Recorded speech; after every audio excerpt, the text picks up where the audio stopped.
Well, good evening, welcome to Rangers Radio. Join myself, Fox, here on the show. It's the one and only Bridgeman and my big mucker, Southside. Evening, gents. Hi, good evening, Ox. Good evening, Bridgeman. Good to be back home with your good self. And good evening, everyone listening in this evening. Yeah, can I just say the same words to yourself? It's a pleasure to be on with the Southside. And good evening to yourself, Ox, there, and the techie team at the background. Doing a great job. And I just say to all the Rangers fans all over the world, particularly Rangers fans on here on Rangers Radio, good evening. Welcome to Rangers Radio. Hi, how's your day been, Bridge? Not too bad actually, my day, because I'm just ready to pack it all in. I'll tell you, I can't cope with that. I couldn't cope with that too long now. Yeah, terrible. How's your day been, Southside? It's all right, mate. Not a bad day. No, Quietish. Oh, lovely weather, eh? Yep. Yep, lovely weather. You want to talk about the weather? Or do you want to talk about Is that a storm or something, is it? There's a storm brewing, I think. There's a storm brewing, aye. Right, okay. I said my bit yesterday, so listen, we'll go with seniority here. On you go, Southside. I never heard what you said yesterday, so I don't know what you've said, but no, you have your view. My take on it, aye. Your view doesn't always matter, does it? No, everybody's got an opinion, mate. I thought it doesn't, mate. I thought yesterday, disappointed when I've left. Thought we started well, to be honest. Like, we go in the front foot, we got the ball, and we tried to create, and there wasn't a lot created in the first half. Thought maybe in the first minute, Kent had a chance 1-on-1, cut inside, couldn't get it away, hit the defender. Cholak get played in with one, a Sakala header off the bar, and then obviously a chance for Lundstrom. The goalie puts it round the post. They were about the only highlights that I could think of the first half, apart from dominating the play. But to come away with the result that we came away with on Sunday, I think it's major problems and major things need to be asked now. Can be major questions. I think the players, first and foremost, should take a long, hard look at themselves. I think for what they're putting in on that part for the manager, whether you agree with tactics or you like him or you don't, you're representing Glasgow Rangers Football Club first and foremost. You're representing the supporters that week in, week out at Ibrox and that travel away from home. And you've got a responsibility to have a bit of pride in yourself, a bit of standard about you, have standards about you, and at least try on the park. I just think some of them looked like yesterday they weren't interested, Ox, and that's the first time I've really seen it. When the first goal went in, I looked at my captain, because he's a guy that you look for to see what you're going to say or what you're going to do, and he walked back to the halfway line with his head done. And for me, I thought I expect better from him. He should have his head done after the error. I know he had part to play in the goal, the first goal to a point. I know he had a part to play, him and Lundstrom. But to walk back to the halfway line, Ox, other players were doing it. The only person I seen was Cholak. He sort of turned around and raised his hands as if to say, come on, lift it. That was it. You know, and my captain should be doing more. He should have probably been berating Lundstrom in the first place anyway. I know you have to look at yourself for part of the goal, but nah, I'm looking for a better reaction after my captain of Glasgow Rangers, mate. I said yesterday, mate, when we started the show, we avoid the leadership on and off the park. Yeah, that might be a clash of personalities. People not being able to think me. So I would agree with some of you, what you're saying there strongly. We did start the game all right, Bridgeman. We did start the game all right, but the thing that we might have lacked leadership, we might have lacked effort, but the biggest thing we lacked was quality. Get all that ball, mate, and let's be honest, their goalie made a few saves, but we were on the pepper them, Bridge, were we? Southside. That's the thing, Ox. We were getting to the sort of byline or close to the byline, and we couldn't beat the first man with a cross. We weren't looking to sort of get to the byline and pull the ball back to the edge of the 18-yard box. It seemed to be put the ball across, which St Johnstone were quite happy to accept, especially if you've only got the one striker and trying to get in and get something in front of the two centre-backs. I'm glad you mentioned that, mate, because that's where I think the criticism comes to the coaching staff, mate. The tactics at certain games. Now, in an open game of football, we do okay. Yeah, we've seen that. The Aberdeen, when they opened up against us, we went to Hearts, they opened up against us. Generally, we do okay with that tactic. It can work too well. You can have the two sitters, or you have the one sitter, which we tried yesterday, Sand sitting with Lundstrom joining in with Tillman, which didn't work, if I'm being honest. But the problem is, mate, as soon as we've got the low block, since Giovanni came in with this tactic, mate, let's be honest, we have struggled. And they played a 4-4-2 yesterday, but kept it tight, mate, with the two guys doing a lot of running up front, trying to shut down. And they sat rigid with the 2-4s, getting it to our wide men, mate. We had no idea, Southside, let's be honest. We had no idea, no change of tactics, nothing different. To be honest, I know, you're looking at the quality on both flanks. I know we've screamed to get Sakala sort of some game time but he was poor yesterday. You know, the boy had his number for most of the game. But he tries, and Kent flatly deceive again. 1 minute he jink in past the boy, and then he sort of slows it down, comes back inside, wants to step out. Then sometimes he comes inside. So, see, to be honest, our two wings are ranked rotten at the moment for creation. So if that's the way you're going down, you know, that's what you've got. But Sakala gives you exactly what he gives you on the tin. He'll come in one time and he'll blast one in the top corner, and 2 minutes later, Bridgeman, he'll put one out for a throw-in. Same shot. You're right. That's exactly what it's like with him. But it appears to be anyway.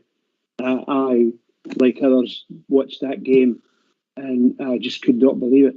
It took me straight back to the second half against Liverpool. It just seemed the towels were thrown in. That's what it seemed like.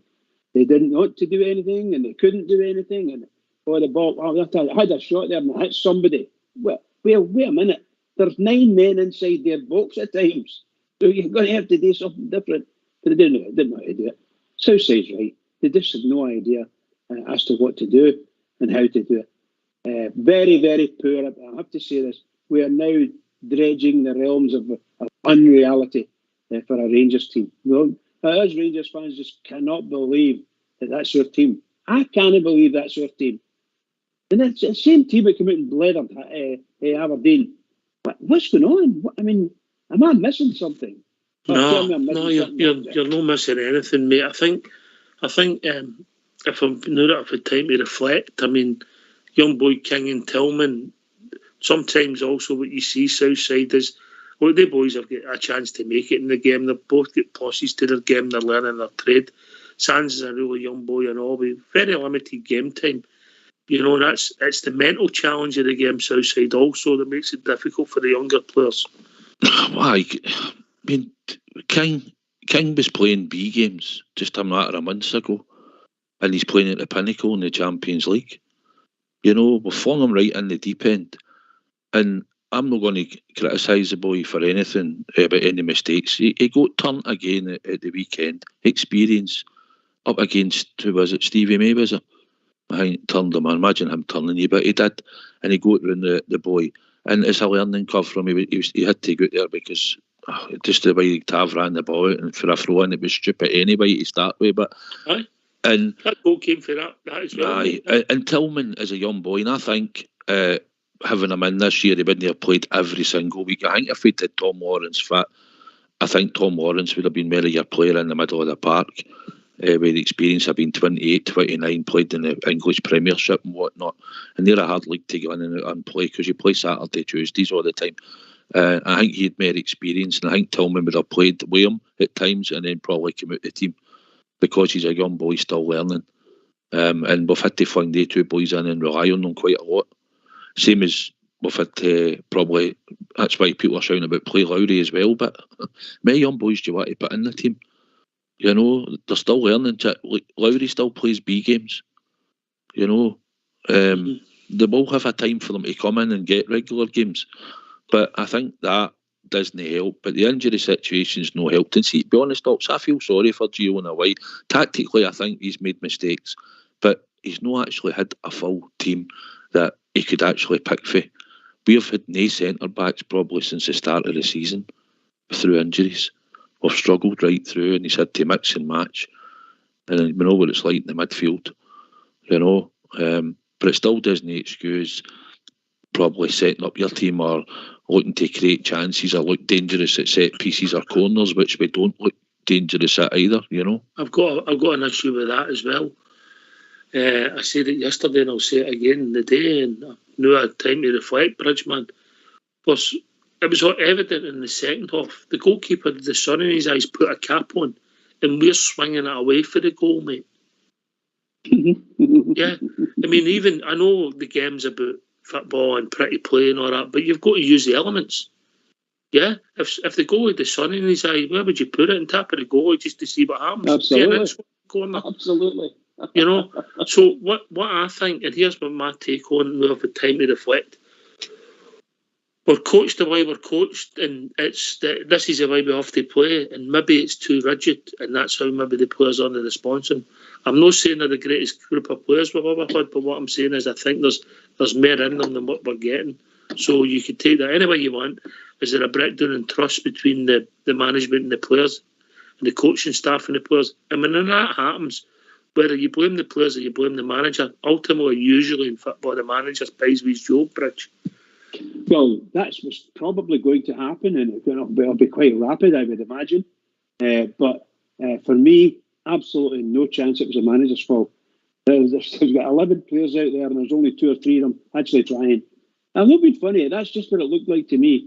Terrible. I mean, absolutely terrible. You're talking about a young boy that we paid £7 million for. Ken, he hardly kicked the ball. He hardly kicked it. Surely. That's what we've been getting about all season. And that's how maybe people would turn around and say to you, we might as well play Alex Lowry. No, I don't think it's the time for Alex because I don't think he's 100% fit yet. But what I'm saying, if Alex Lowry was fit, we might as well put Alex Lowry out there and let him develop in the first team because we wouldn't be getting any less out of him than we're getting out of Kent.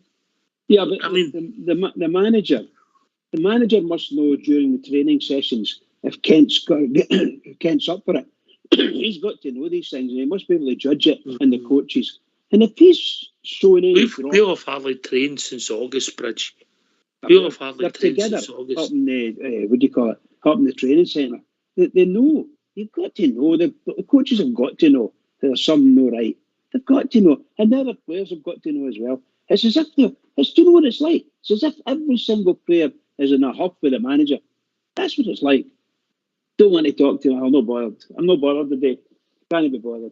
Oh, they scored a goal. No for me. So side, if that is the case, and we go back to Kent, and I'm not just blaming Kent. He'll win and lose as a team collectively. Yeah, I thought he was poor yesterday. His selection was poor, but it's been like that for most of the season, and he's played pretty much every week, isn't he? And see, to be honest, most days, we've seen other players go in there and not really perform, and then you get back and say, well, if Kent decides to turn up today, then we'll get a good game at him because we know he has got ability, but he's just not doing it. And it comes down to probably if you look at the squad, we've brought in 6 or 7 players this season, so they're these new players that you think that if they're all fit, they'll go out and try for the manager because he's seemingly collectively signed them with Ross Wilson, right? That's the narrative. So you think that they'll want to go out and do something for their manager, but when you look at it, they've hardly had them all in the park at any one time. Then you've got Morales and Kent, whose contracts are up and probably thinking about going elsewhere, and it looks like Alfie come on, just been in the middle of the park, Nothing. Absolute nothing. You know, you can get through the motions in there. I said it before. I thought he'd done it the other week, and I just thought he'd done it again. And I don't think they look comfortable with the two up the front. You know, I just don't think they look comfortable at all. And then you've got Kamara, who's just fell off form. Maybe managed his narrating, took an injury, probably easily to say I'm still injured. And then we've got the ones that have been injured that have still to come back over a period of time. And it might be a bit fractured in the dressing room because some are obviously moping about and other ones are knowing that they're not going to be there. Tav and Golson obviously committed. Do you think Tav being captain would try and keep the dressing room together? I just think there's just a lot of disconnect for the players. I don't think it's always all the new players' fault, but I think some of the other players in there knowing that their contracts are coming up and they're going to be leaving. I'm just so disappointed, Doc, that you can chop playing for your manager, but you don't chop playing for us, the support, that spend good money going to watch Rangers week in, week out. And then turn room and somebody comes in and goes, oh, we'll try now. That's what annoys me right now, Ox, that certain players out there, I think now have just decided, well, I'll go and get through the motions. You want to name and shame? Or you want to keep that yourself? I don't really want to shame them because I'll know the now, but what I'll say is they should be out there playing for this support. A lot of that squad are part of winning a league title, and they might go away at the end of it, no being thought of as much as they might have been if they keep turning in performances and going out there and no doing it when you're picked to play for your club. I just want to touch on criticism of the manager again, and it's only my thoughts. I don't think Tav's been fit since we heard the rumours prior to the Celtic game and we played him, and I'm convinced it's a groin, mate. I'm convinced it's a groin with the way he kicks the ball. He can still run in straight lines, but he can't strike the ball as natural because his groins, either it's annoying him and it's affected him. And obviously when that happens, sometimes it can it bizarrely can affect your decision-making, Bridgeman.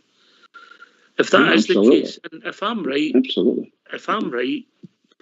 it's only my gut that's telling me that, and I watched him with the shots and I watched him strike the ball. I know he scored the goal yesterday, but it wasn't exactly a rocket.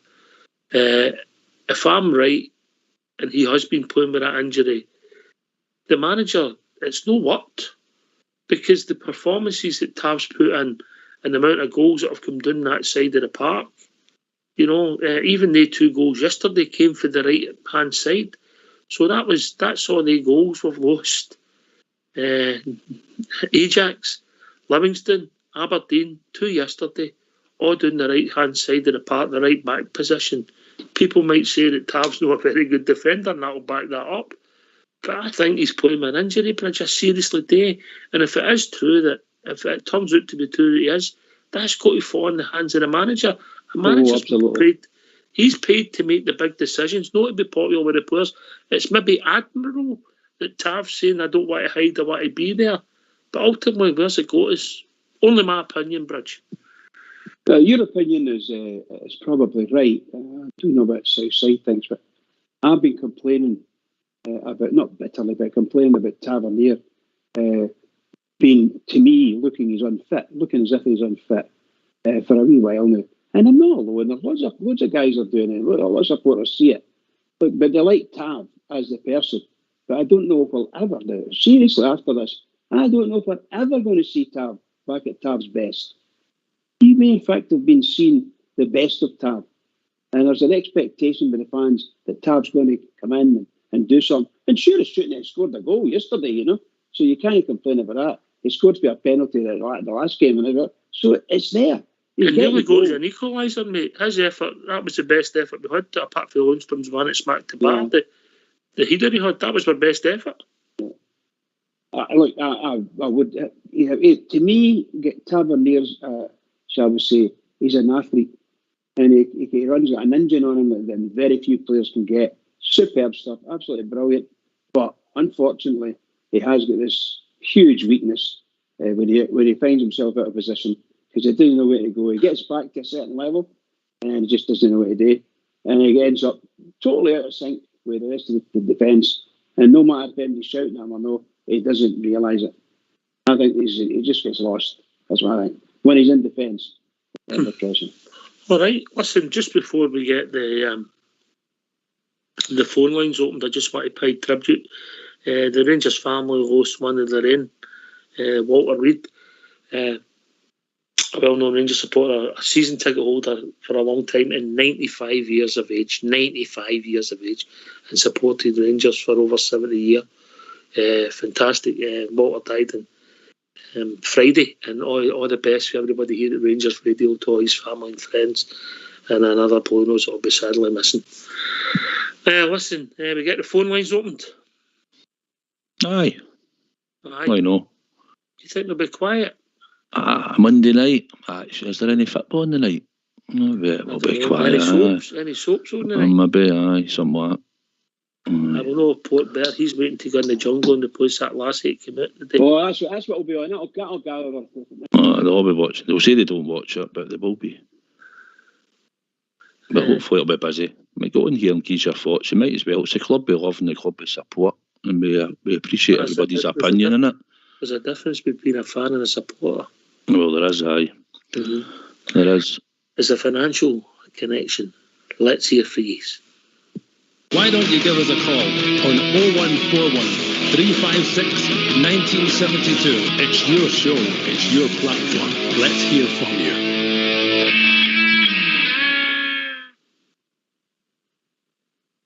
More money out their account today for tickets outside. I know I had to go in and pay for the old semi-final. Time me on. I seen that today in my bank. I was like, here we go. It's not in February, is it? No, February, aye. No, January 15th, isn't it? Is it? Oh, right, okay, aye. So, but still 2 months away, mate, yeah? Mm-hmm. Aye, what you claim interest. You know, but aye. Anyway, as what it is. What do you think of my take on Tavernier? Listen, I'm trying to give him actually the benefit, to be honest. I'll say one thing, right? Fair play to him for playing through an injury. If that's what they all believe he has. Our eyes don't tell us lies, Ox. We watch him week in, week out. He looks like he's carrying some type of injury. I take my hat off to him for trying to play through it. I think when he took the injury and he was missing the training leading up to the game against them, and then we were hitting the European run and the big games were coming thick and fast. I think we put him in hoping that he would get through it. We've lost a lot of goals through the right-hand side. He's been further up the park and they've been dinking balls in behind him. He's caused goals. He's looked as if he can't hit the ball properly, can't run properly, can't sprint. And we should probably take him out, but unless you're telling me, when you look at the state of our defence at the moment, we're switching it every other week just about. And then you're either asking the young boy Divine to go in and play, and you could have been asking him to go in and play in the big games in the last number of weeks. It might be a bit unfair to him. It might have been unfair on him, but has it ultimately been unfair on us?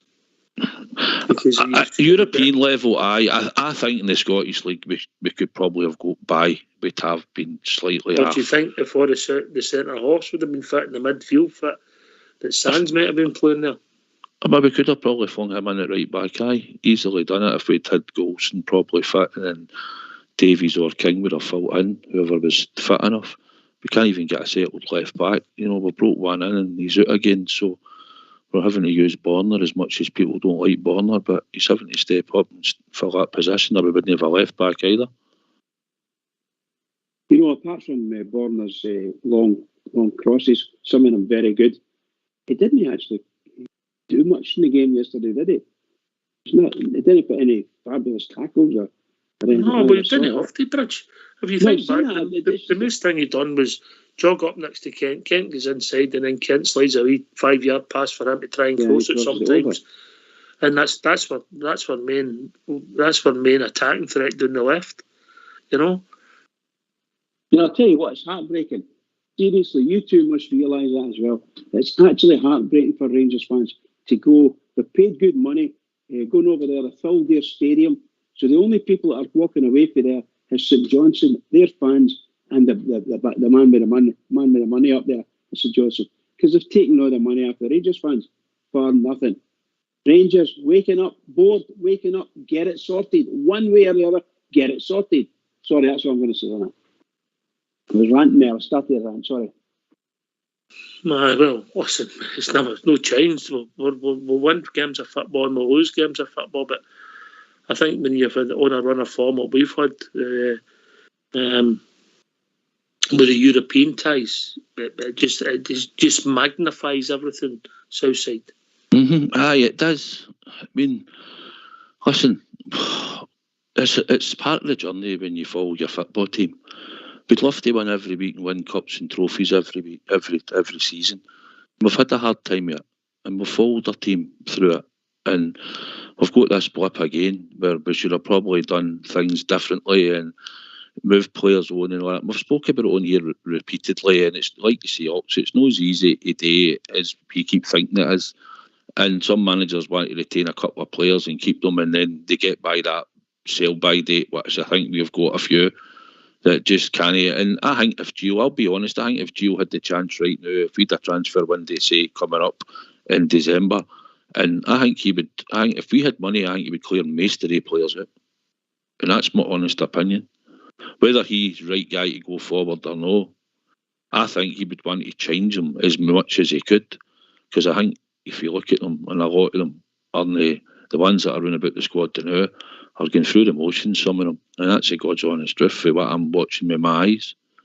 You know, can I just congratulate you on saying that? Because that's exactly how I feel. That manager, for some reason or other, is kind of hamstrung. And we're obviously desperate to get to this international break to see if they can get any of the injured players back on. And then a couple of weeks after that, is there a break after that? Or is it just straight into the transfer window? I think you two guys have been very kind, mate. And I'll give you my two examples. But that's because we're nice. I know that, mate. I know that. And I'm no. Right, I'll give you my take on it. And they both concern corner kicks Southside. Mm-hmm. One defending and one attacking. We're clueless. There's no idea. We had to. It was pretty much fan power to get rid of the zonal marking. It was a joke. And then we were attacking corners. We've now decided that everyone's an outswinger when we put the ball 14 yards for the goal. We take half the defending team's problem, the job for them, by getting away for the goal. And that's both came for the coaching staff, and that's my I'm being honest. Aye. Small criticism, but it's a big criticism, mate. Aye, it was poor. The zonal marking we didn't like straight away. We all noticed it the minute it was implemented. I don't know whether Gio implemented it or one of the other coaches that he's brought in's implemented it. They tried it. It certainly didn't work. And fair play, he got rid of it. You know, you got to give him credit, whether it was fan power or whether it was whatever, player power. We got rid of it. He has made mistakes. Of course, he's made mistakes. Sometimes his football doesn't look positive. But he look as if he go across the park. You look at the Aberdeen performance and the difference of attitude, the way we knocked the ball forward, although it was only Aberdeen, they came out to attack. You look at the performance against PSV away, and we rode a luck at times, but you're always going to do that in Europe. And you'll see they beat Ajax yesterday. I know. It's just a frustration, Ox, that I was going to bet PSV yesterday to find out you took them. I said, that's right. It all comes down to recruitment and Ox and turnout of players and whoever made the decisions. Like we said, we've kept players we should have went out. I don't think we should have kept certain players. I think we should have emptied them out. I think we're going to have how do we do this rebuild coming? To be stuck. See right. I'll ask you a question. See the 7 players we've signed. Mm-hmm. Now I know it's hard to judge them, right? Because for a limited amount of time we've seen them. Who's the 7? What have you got? So I've got Lawrence. Tillman's on a loan. Did you write that down that list with Crane? No, it was with a nice pink pen. It was red, I know. Highlighter. It was red. All right. Just red pen. Carry on. But obviously, Ridvan, Ben Davis, and that. So you see, if you're talking about a rebuild, you believe we'll keep these players. Matondo, obviously, at the moment, halfway out the door, in my opinion. We haven't bought him, have we? Is a loan player? No, we bought him. Sorry, I missed who you saying there? Who? Matondo. Oh, we bought him, aye. We bought him. Aye, Matondo, he looks like a project. Tillman's done some good things for us, let's be honest. A couple of grimsies we saw. The goal against Motherwell, he scored a couple of goals. The leap against Union. You're like, all right, the boy's got something about him. But he's a guy just that looks as if he's inexperienced. You know, Matondo looks as if he's inexperienced, got a lot of pace, but our game doesn't set him, particularly when we're playing against a low block. If that makes sense, Bridgeman, because the boy needs grass. If there's no grass there, he might as well sit in the stand beside Southside. Yeah, I think the boy, no matter what position you're going to play him, if he's anywhere near the midfield, he's going to have to graft. And if you watch that game, but a lot of the time, the low block was a massive low block. Very little midfield play involved at all. So they played a 4-4-2, Bridge. I know, but look, when the Rangers were pressing, which they were, the whole team virtually, except for the guy up front, the rest of them were all in the box. They were actually in the box. So I have a great sympathy with the players when it comes to that, playing against these deliberate blocks. There's not much you can do about it because it's a game of football, so they say. Personally, I'd have a banned. But there you go. Just wrong. But we just didn't have no idea. And Tillman is a very clever player. I agree with you. He's got something about him. And my goodness gracious, he toiled yesterday. Aye, he looked like a young boy as the game went on. He started the game okay. Right, so what you've got is Ridvan, Ben Davis, Matondo, Tillman, Cholak, Suter. Who have I missed out Southside? Lawrence, 7 of them. I mean, at the moment, Ben Davis in and out of the team. We don't know yesterday for an hour knock. Lawrence is injured. Ridvan's injured. The other thing that worried me yesterday was Sakala looked as if he got a hamstring, and that's getting worrying because the muscle injuries are starting to pick up, and that suggests preparation and training, if I'm being honest, Southside. Well, I think we're on a scale. If you look at it, we're on a scale of games where we're playing 3 games a week virtually, aren't we? Mm-hmm. So there's not going to be a lot of training. No. There's training had to be You've done. got to do your prep's got to be right. Your stretching and pre-season had to be done. Now, I'll say again, I don't believe that they're fit. That comes down to the management. That comes down to Gio. That's on him and his staff. I'm not an expert, but we all watch the game and we all watch the team. And in my opinion, they've not been fit as they were under Steven Gerrard's coachroom staff. I think they had a level of fitness when Gio took over, and I think just because they had it tapped up the other 3 seasons that Gerrard did them. And I think that's what got us there. I think Gio then had the chance to implement his pre-season at the start of the season, so we've seen it. And I think it's on him that this team don't look as fit as what they should be. But that's just my opinion, Ox. I just think, well, if I'm asking you, like, we've bought the players, right? Mm-hmm. So you'd imagine in Ross Wilson's eyes, 6 of them. In Ross Wilson's eyes, since he's the guy that's thinking the team now, don't know if a new manager comes in, but he'll decide. But would you think that most of the players will still be there come the start of next season? Potentially, aye. Right, so we've got 7 players to start with. Add in Tav and Golson. No, at the moment, they're not going to keep all 8 players. That's one of the big problems we've got. They need to get rid of some of these players. They've got to go. Bridge, how do you get rid of that 7? I don't know, pal. Well, Tillman might go. Sorry, Bridge. Tillman, because he's loan. So he's a loan player. So the players that are on loan, they go back. That's quite. That's Sands. That's Sands and Tillman. Yeah. So they can go. And that to me, we need to get the ones that was in their team for a while and are injured now. We need to get them back to some level of fitness that they can appear now. Who is that, Bridge? Who is that? Who's injured? Helander. He's not coming back, mate. You're not going to see him again. Helander.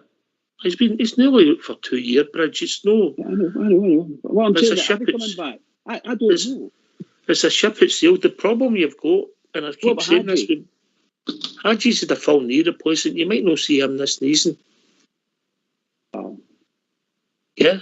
Just wow. He's a full knee replacement, Bridge. Yeah. By the time he starts his rehab, then he's going to get match fit. The season will be done. Southside. Aye, Bridge, honestly, Hillander's in the same boat as Kmart Roof.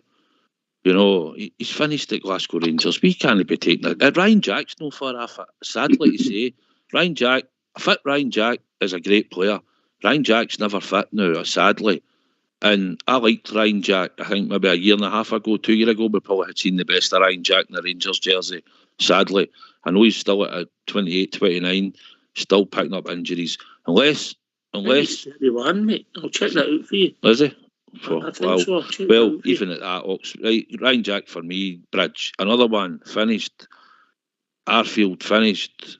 Kamara can go, and potentially, John Lundstrom for me could go and all if somebody wants to take him and we start to rebuild. Honestly, I'm not that fussed.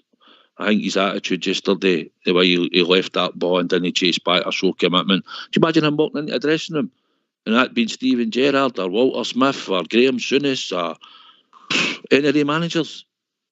Do you think they would have accepted what he done out there? Unacceptable. Everything about that game yesterday was similar to the poor games we've had in the past. Very poor games. Even this season, we're so poor, it's no real. Even when we're winning games, we were playing rotten, you know. So the same players that were in the teams then, you mentioned a couple of players there, the likes of Helander. If Helander's not going to come back, let him go, shut him out. But you can't, Bridge. You can't. Who's going to let him go? Bridge, I would guess that Helander, what's he got, another year and a half left, Southside. I think I'll see if somebody can check that out in the technical team. I think it's not this summer, but next summer. Bridge, it's about £2 million, maybe more. Right, get rid of him. Right, where's the £2 million coming from? Well, it doesn't really matter where it's coming from at this point in time. Of course it matters. No, listen. You have to get it into your head. This is what you're going to do. If we're not going to get rid of him, what are we going to do with him?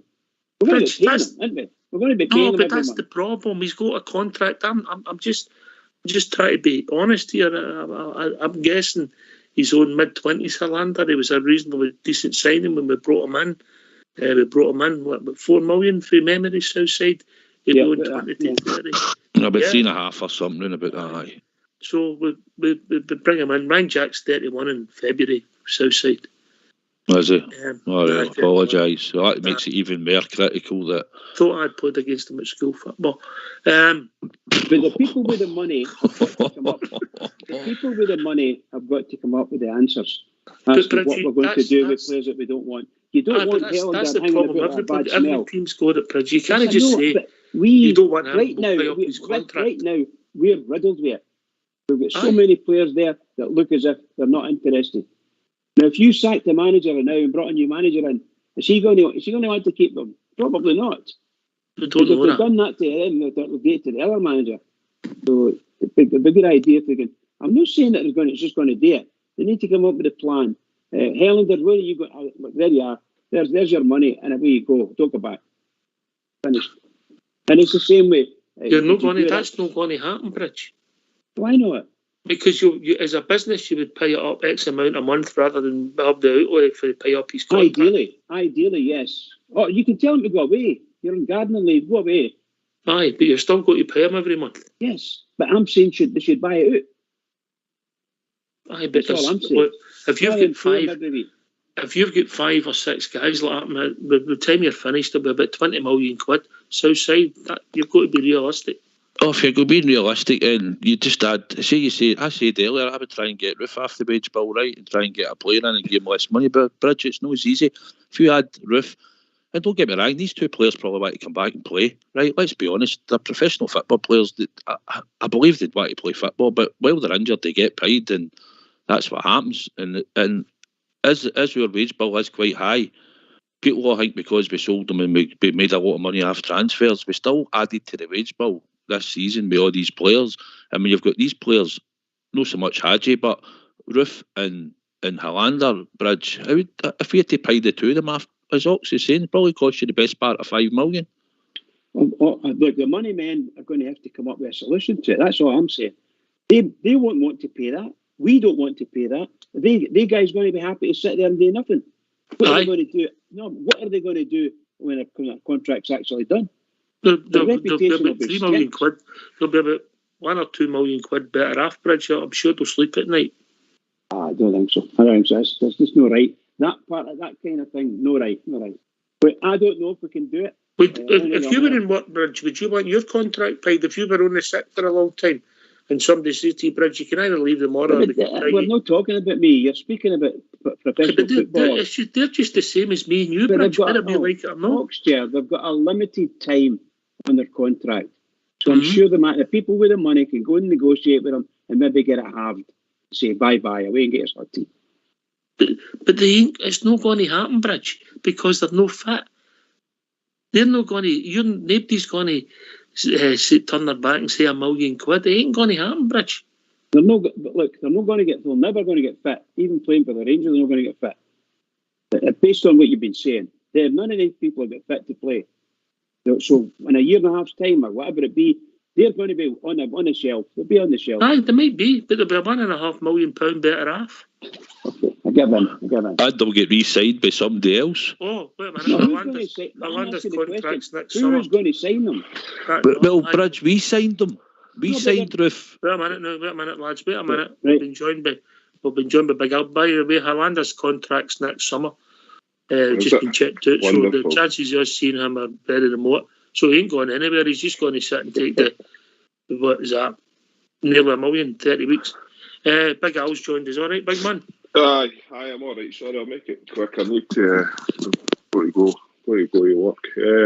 Look, I hear all your pain. I heard your pain the other night there, mate, after the game. I didn't phone in. I've kind of calmed down myself a wee bit. But look, we're a bit of a basket case, to be honest.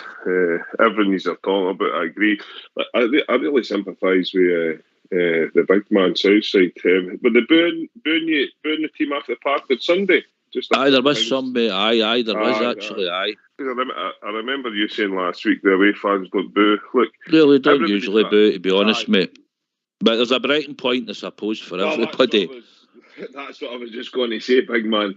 If a few of the loyal die-hard Bears are starting to do that sends a big signal to the manager, but also sends a big signal to the board. Son has to change. Look, for me, 7-0 against Liverpool, that was wrong. You're going to get beat after good teams, but 7-1, and we were in the lead. Aye, you're right. Sorry, he missed the first goal. Didn't realise we'd scored, Bridge. Aye. And then your Livingston, your St Johnstone. But the worst thing for me is the man that's in charge and the people that's in charge. I think we've got the worst European record in the Champions League. There's not been much said about that in here. It's highly embarrassing.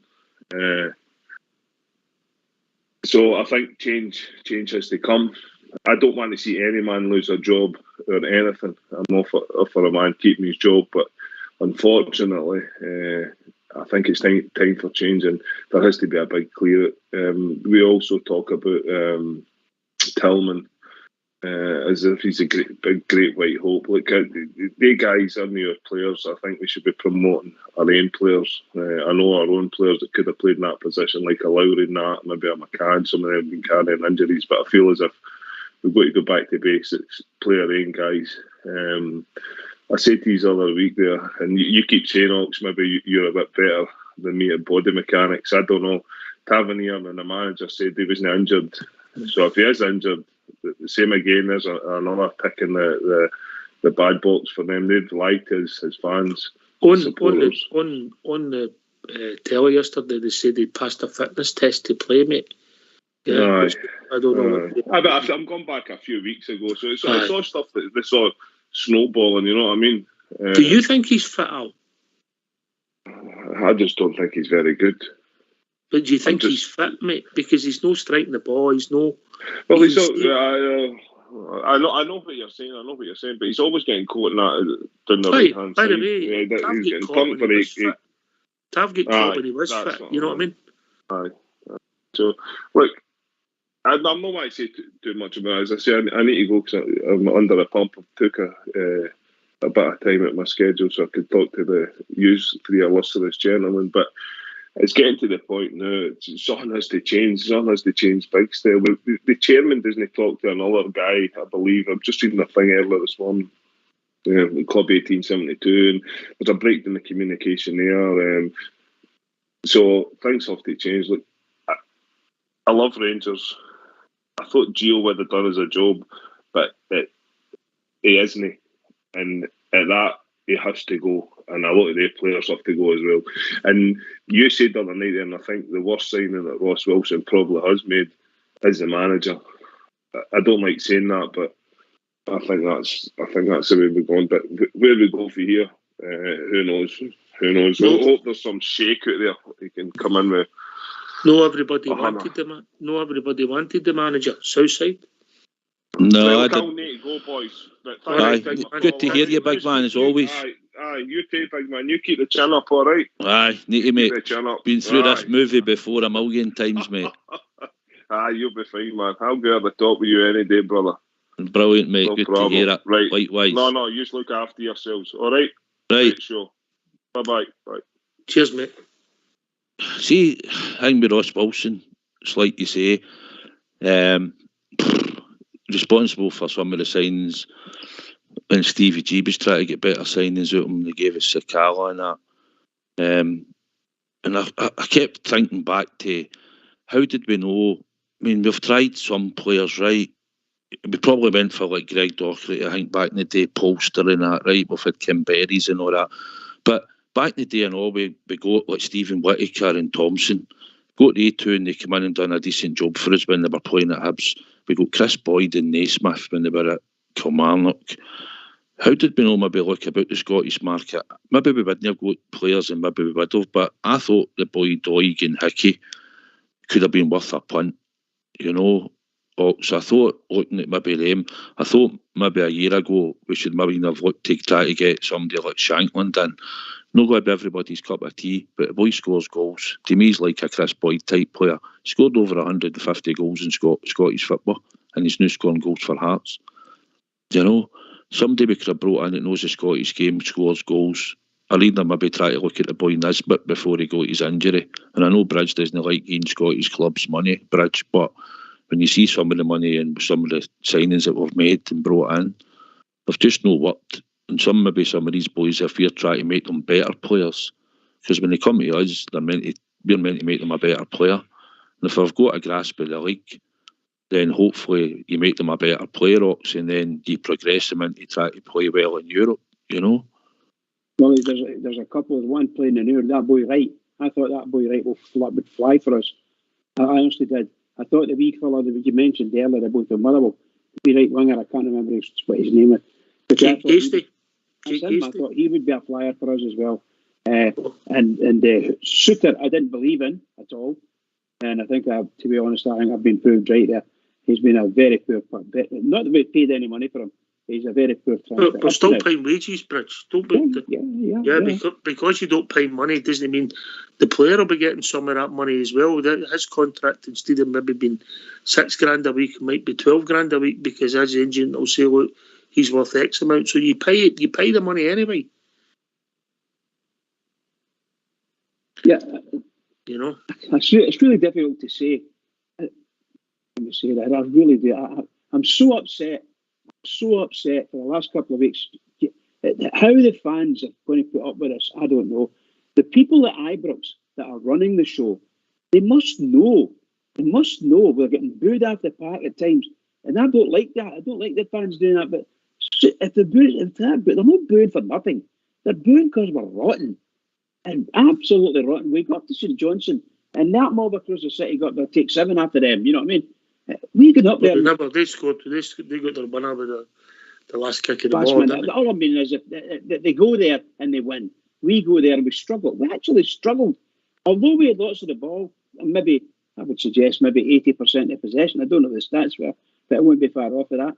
And we had a right good couple of chances in there, but for some reason or other, the ball just wouldn't go in the net. But the problem is, Bridge, when we do play these teams, we are at possession.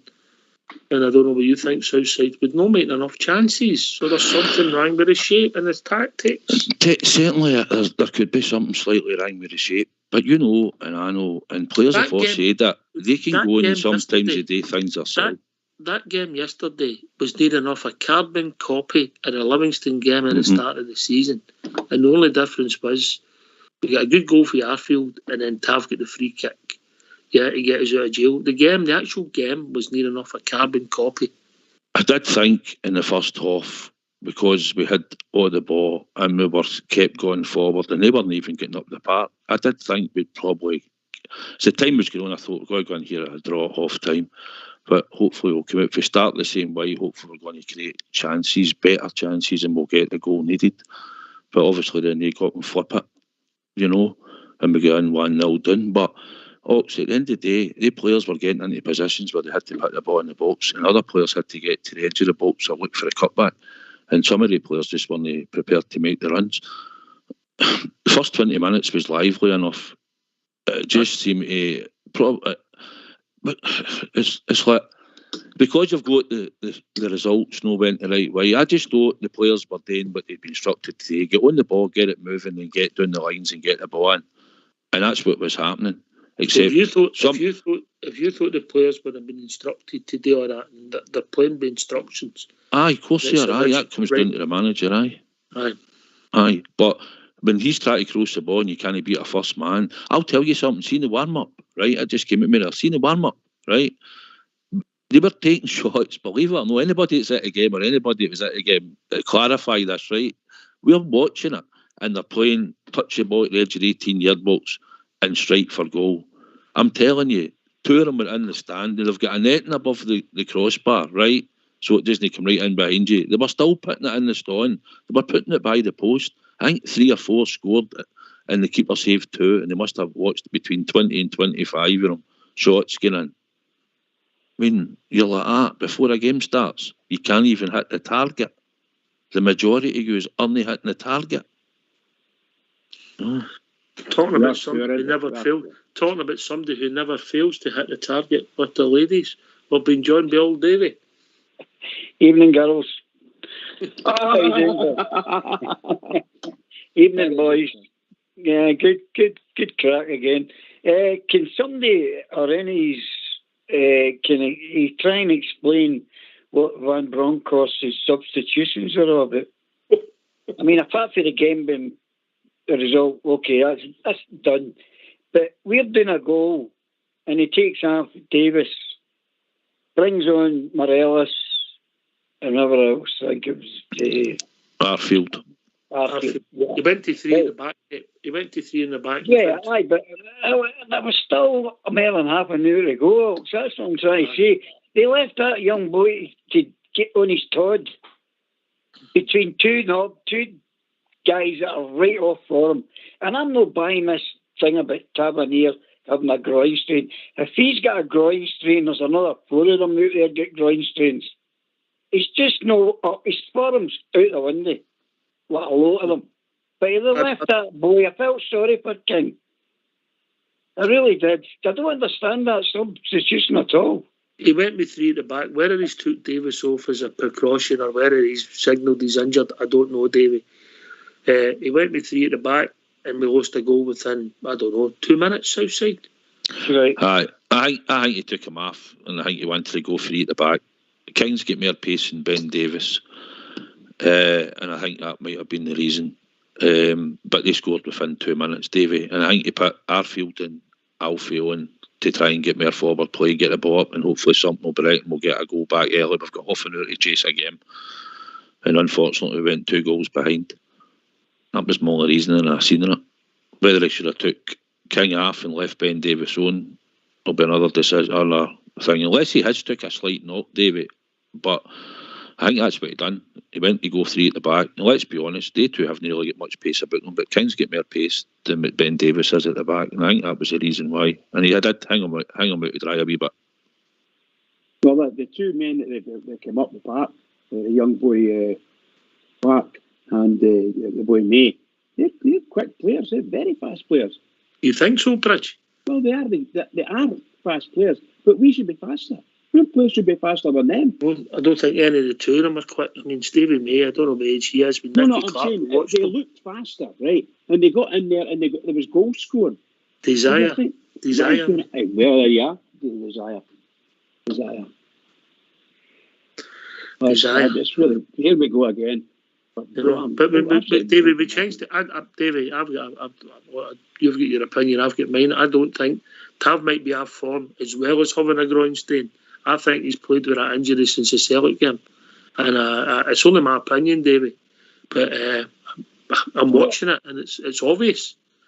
Well, I'm with Big Al on that, because we've talked about this weeks ago, and he sat there on a press conference and was asked that. All right, but why? And Broncos said it as well. No, he's fit. He's passing. He might be passing fitness tests, but that doesn't mean it looks comfortable. I don't know. Is it just me, Southside, or what are people saying? Davey, see the week, right? See the week it broke before the game against them that Taff hadn't trained, right? That was confirmed, right? Eventually it was confirmed by Gio, right? So it was true, he didn't train. I believe that he's injured. I don't know if it's a groin. I think it might be something to do with his knee. I don't know. But he's no kicking a ball. He's no sprinting off. He's no got that back. I mean, Yilmaz can run. Sands can run. Golston can run to a point when he was fit, when he was playing. Ben Davis has got a bit of pace about him. Borna's got a bit of speed about him. So, and Borna hasn't got... I'm not watching Tav, and I'm not watching him got that burst, honestly, Davey. And we're watching him week in, week out, mate. And whether the manager says he's fit or no, or Tav says he's fit, maybe they don't know why to say too much.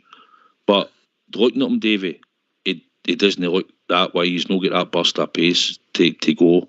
And any time he's took 2 knocks, he's been done. And he's been done twice for a while. And I think he's got a knock wherever it is. And I think that's hampering them. And I think when the World Cup break comes in, we might not get to find out, but somebody will eventually. I think he'll go in and get something done. That's what I believe. Well, if that happens, I'll believe it. I will, because that would show you that he's got it. But I'm not wearing that at all. Unless it's an injury that needs rest, and I'm only trying to nurse it through to the World Cup.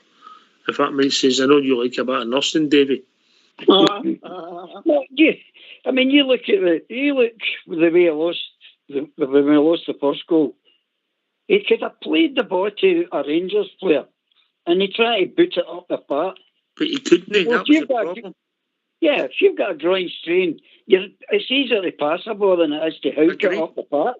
I agree, mate. But the reason he kicked like a wee boy, mate. If you're being honest, his clearance was abysmal. That's because he's out of form. It could be a combination of the two things, Davey. Yeah, I could take that. Yeah, I could agree with that. But I can't just swallow it. So doing a groin strain, because there's a lot of them playing the same as him, so they all must have groin strains. I don't think that's the case.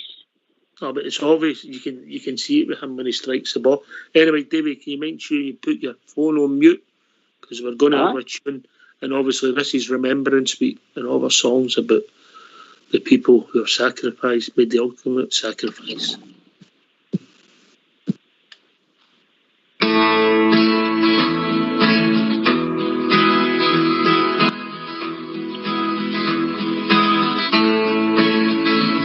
In the station in the city, a British soldier stood, talking to the people there, if the people would.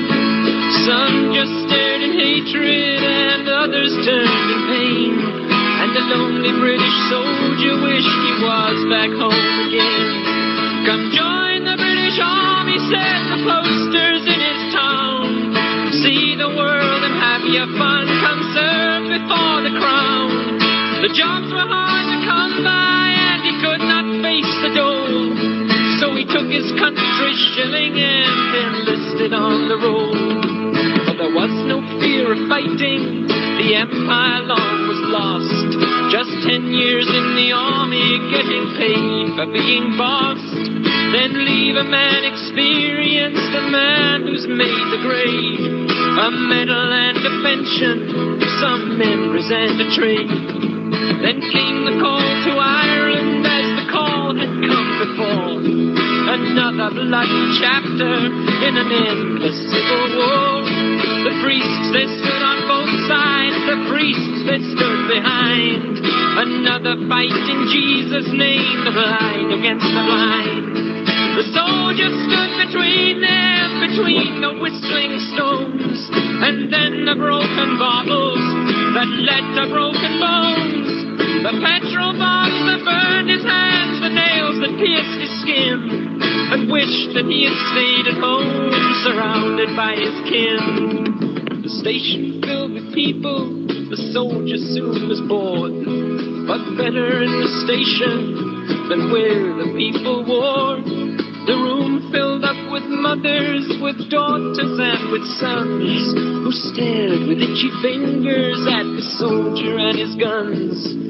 A yell of fear, a screech of brakes, a shattering of glass. The window of the station broke to let the package pass. A scream came from the mothers as they ran towards the door, dragging children crying from the bomb upon the floor. The soldier stood and could not move, his gun he could not use. He knew the bomb had seconds and not minutes on the fuse. He could not run to pick it up and throw it in the street. There were far too many people there, too many running feet. Take cover, yelled the soldier, take cover for your lives. And the Irishmen threw down their young and stood before their wives. They turned towards the soldier, their eyes alive with fear. For God's sake, save our children, or they'll end the short lives here. The soldier moved towards the bomb, his stomach like a stone. Why was this his battle, God? Why was he alone? He lay down on the package and he murmured one farewell to those at home in England, to those he loved so well. He saw the sights of summer, felt the wind upon his brow. The young girls in the city parks, how precious were they now? The soaring of the swallow, the beauty of the swan, the music of the turning earth, so soon would it be gone. A muffled soft explosion and the room began to quake. The soldier blown across the floor, his blood a crimson lake. They never heard him cry or shout, they never heard him moan. And they turned their children's faces from the blood and from the bone. The crowd outside soon gathered and the ambulances came to carry off the body of a pawn lost to the game. And the crowd, they clapped and jeered and they sang their rebel songs. One soldier less to interfere where he did not belong. But will the children growing up learn at their mother's knee the story of the soldier who bought their liberty, who used his youthful body as the means towards the end, who gave his life to those who called him murderer, not friend? Why don't you give us a call on 0141 356 1972. It's your show, it's your platform. Let's hear from you. Wow, what a powerful tune, Southside. Aye, certainly is, mate. Certainly is. You know, powerful tune. Brings it all home, eh? Brings it all home. Aye. Here, mate. Here. Okay. Davey, you're a man of a certain vintage, and we know your birthday's coming up in about 2 months' time. What would you do? For what do you mean? For instance, what regarding changing things? Aye. Well, we've got to keep supporting them. I mean, and us booing them apart and all that, that's not the answer. We are where we are. It'll change. It's got to change because even you see the young guys out there after St Johnstone game, that's that doesn't usually get to them now. You've seen the response, and that worries me. Now, we've been talking about people saying, 4 weeks ago, I'm getting worried and concerned, and I said at the time myself, I went, well, I'm not, but I tell you, I am now. Aye. I mean, we're for them if you throw in the Champions League. It ain't great, Southside, the run of form. Domestically, if you isolate it, ain't the worst it's ever been, is it? No, there is breaking points and dropping points to Livingston at Ibrox and then dropping points to St Johnstone. But we are where we are, Davy. We can't change the squad until January, and we certainly can't change it before we play them.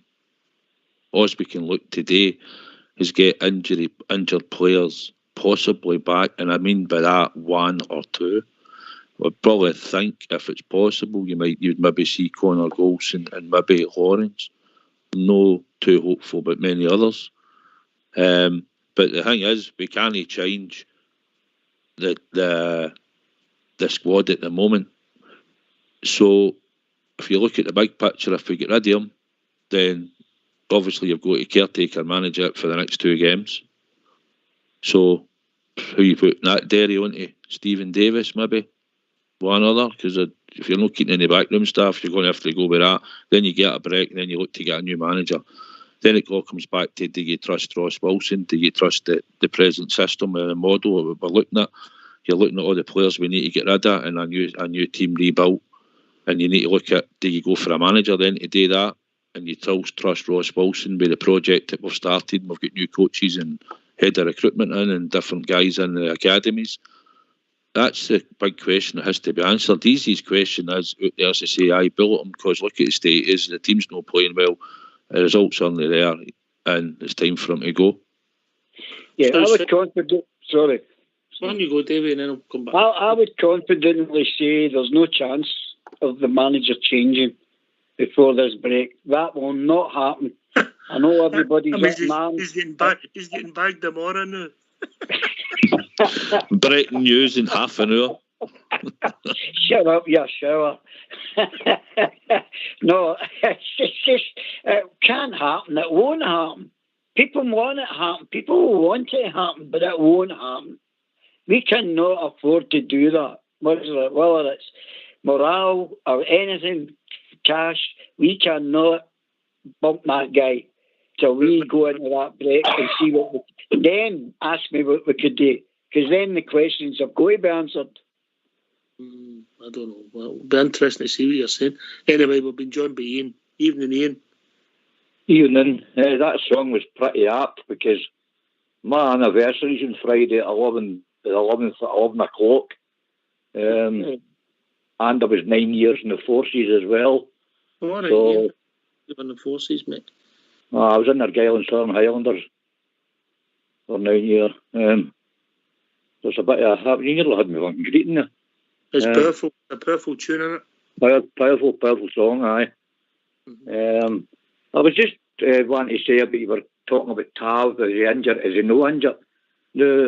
I go way back to when we played Celtic. Every time we went down that right wing, if you watch the repeat again, there's not one time he crossed the ball. Mm-hmm. He passed the ball backwards. He never ever crossed the ball. And that's when I had my doubts about something up with him that day. Mm-hmm. And I'm wondering why we played an attacking way against Aberdeen and then changed back to this stupid formation again against St Johnstone. I know. I think the formation was the same in the first half, Ian. I think it was identical. Aye, but I mean, you couldn't really tell the difference, to be quite honest with you. Sands was doing the job, and Lundstrom and Tillman were trying to join in. Do you think the same, Southside, then Bridge? We'll come back to you, Ian. Aye, we played the exact same more or less system, Ian. It's just that when we went down the wings, we couldn't get in half decent to set up. Tillman got on the ball, he played a couple of passes through. First half we made a couple of wee chances. Aye. He put a nice ball through to Tillman. He made it take a touch, big defender, go to the right side of him, he didn't get the shot off quick. Kent go in the first minute. with Brett Tillman takes a lovely ball, comes out of the halfway line, knocks it out wide. Your dream, Kent, 1-on-1 with a defender, cuts inside him, and then his shot's not that great, and it hits one of their players and goes out for a corner. You know, it's not great, but I thought we were on the front foot, like we were in Aberdeen, against Aberdeen. Same here. I thought, you know, they just camped in, Ian, whereas Aberdeen came out and had a go and left the space for us to get in behind and look to run in behind. They sat camped. Well, you know yourself, if a team comes out to play against Rangers, we play our better fit against them. When they camp in like that, I'm not going to criticise Rangers too much because, I mean, they were just going to hit in the break, and I know this low block area and everybody calls it, and I mean, all the men back defending, the only thing you can do is put crosses in, because there's many times Tillman was trying to dribble through and try to make something happen, then the ball would get lost. And I wish Kent would just beat one man and cross the ball instead of trying to beat everybody that's on that left wing. But I think there was. I thought it was going to be another draw, the type of game it was going to be, until they got there. They're too right enough. But I wouldn't criticise them too bad, because apart from that, I don't understand this out-swinging corners. I mean, they were bare like pass backs away to the 18-yard line. I mean, that's crap. Crosses should be right in the penalty spot, 6-yard box, get folk running in for it and things like that. And there was just none of that. It was just they big fellas were just heading the ball out, kicking the ball out. And if they keep playing like this, God, I actually fear for the team, to be quite honest with you, for this season. I don't think we finish even second playing like this. So it's timely. Well, we recognise our form's no great.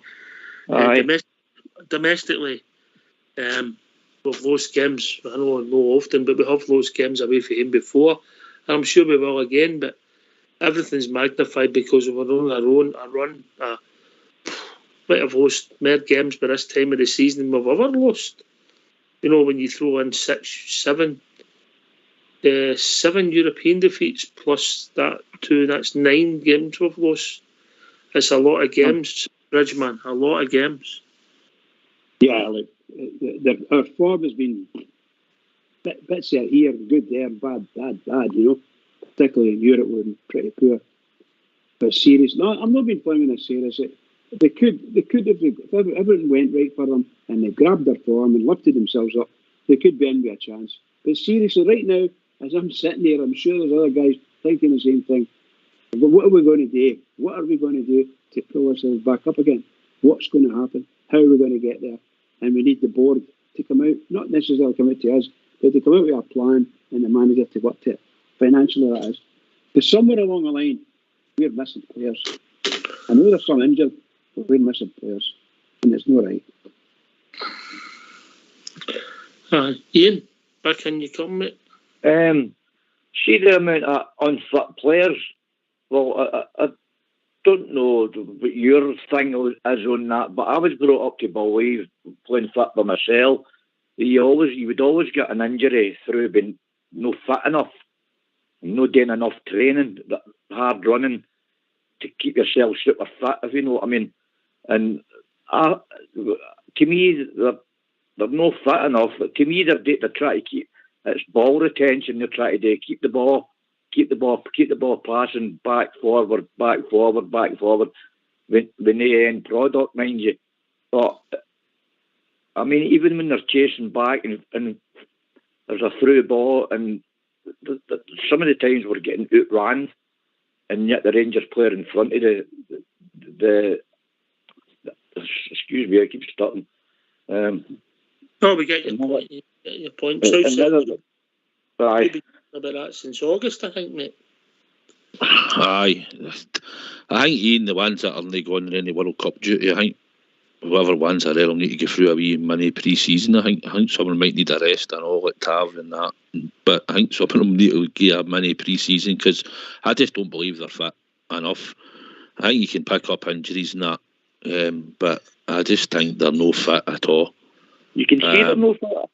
Tav's definitely been carrying an injury, and I just think with the amount of games, Champions League games coming up, and we've not had a chance. It's about game, day after, recover and play again. A couple of days later, game again, recover.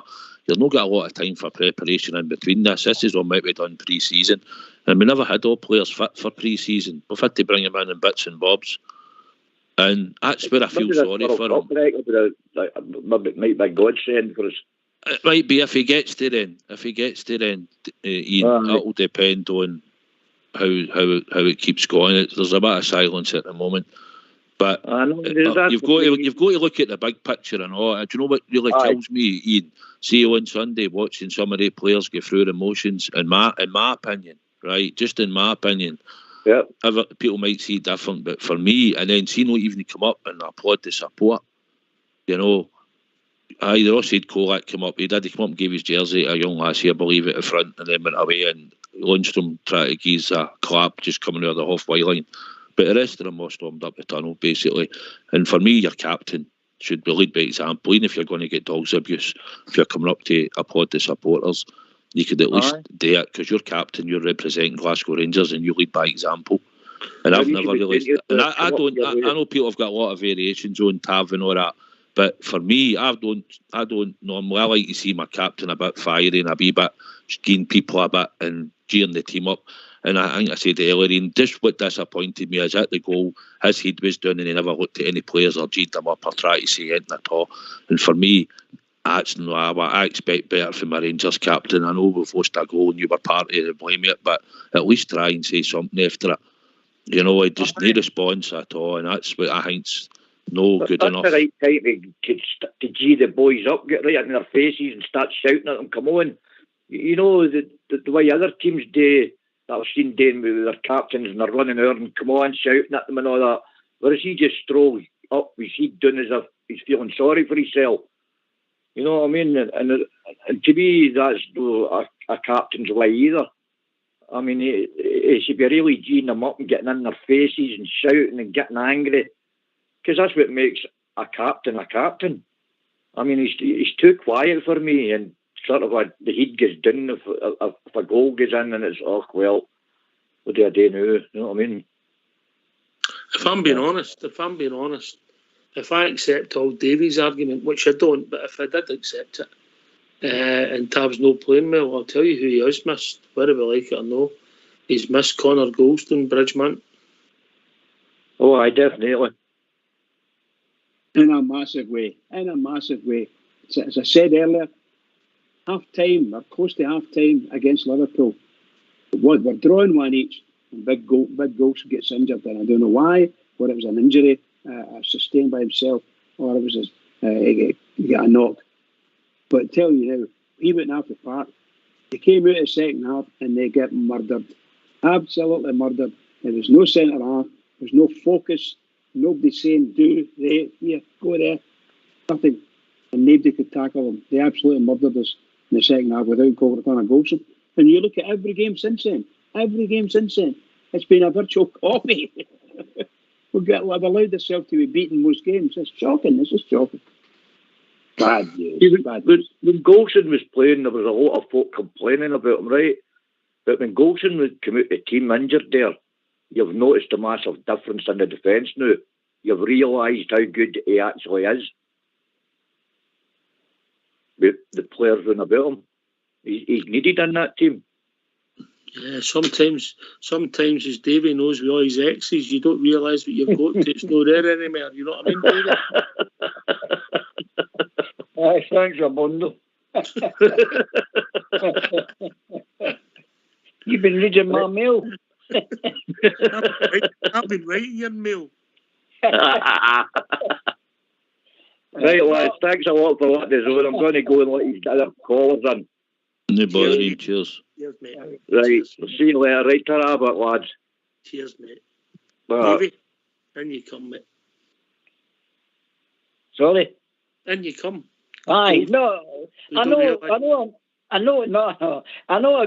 going on about this Tavernier thing and injuries, but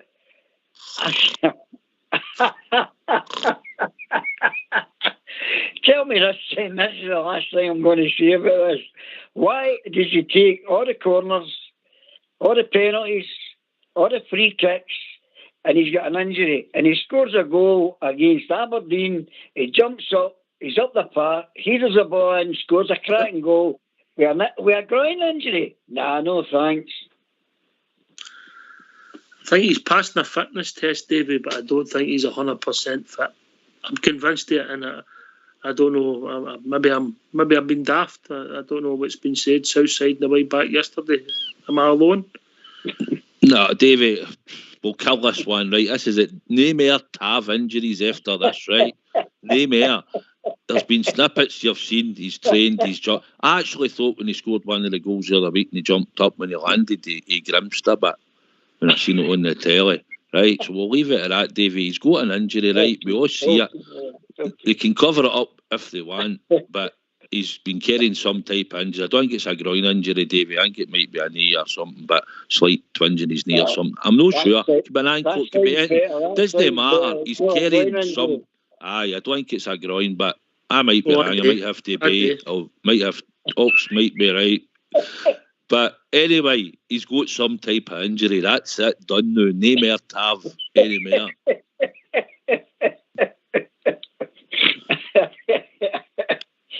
Sorry about that. Right, okay, next. Not the first time you've said that, Davey, is it? And that's when the dancing was good. Oh, God, you got to laugh when you agree, wouldn't you? Oh, we know about that. We know how you're feeling this now, David. Davey, as long as you're haunted, Davey wasn't the Barrowlands. That's all we're worried about. I've been popped to it a few times in my day when I stayed in Overhaul. A fine place, Barrowland. Thank you, Bridge. Thanks, Bridge. Thank you. I thought you were more of a Carnal man, Bridge. I was when I was quite a bit younger, you know, in my sort of teens. I liked the Carnal. The area was nice. I'm saying the Barrowland was great because that's where I met my wife, I must admit. And it was on a grab a granny night. Brilliant. I thought you met her in the Fs. No, the Fs. No. The Fs stopped being a dancer a long time ago. I know exactly, that's my point. Good cafe club on a Sunday. F and Fs. What? The good cafe club on a Sunday. Aye. You don't know these things. You're a bit too young. I do. I do exactly. I know. I do, mate. Right. Okay. Reminiscing. Right. Where are we now? Right. South side. Aye, that's where I'm on the south side. You've got me all over the place here, top of that West End. Carry on. Right. So, I know. Well, you're not allowed to do that, right? For security reasons. Right, so, look, my problem is, right, and I've said it a few times, right, the way we try and play with our shape, one sitting, two sitting, depending who we're playing against, with the two wide men, your centre forward constantly gets isolated. And there's a lot of ball. You seen it yesterday, I think there was a picture on the TV. They had 8 men in the box and we had one. One in the box. Now, don't get me wrong, they weren't all in the middle of the box. They were trying to stop our crosses, defending the other fullbacks, defending our guy, Sakala, I think it was. I think Kent at the ball at the time. You know, so but we don't get enough bodies in, and it's a constant problem we've had with this system.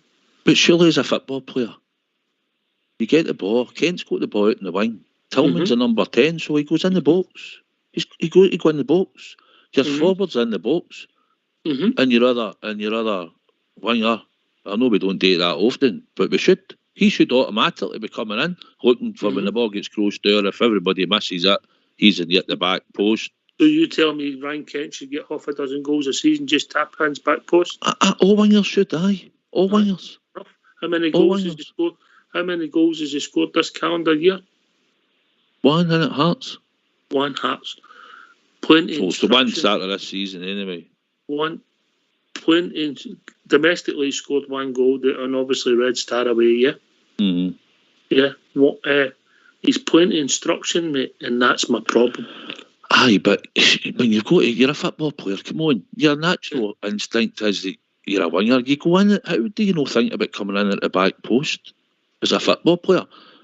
You know, I just think, honestly, Ox, I just think there's players out there going through the motions and all, and I know tactics.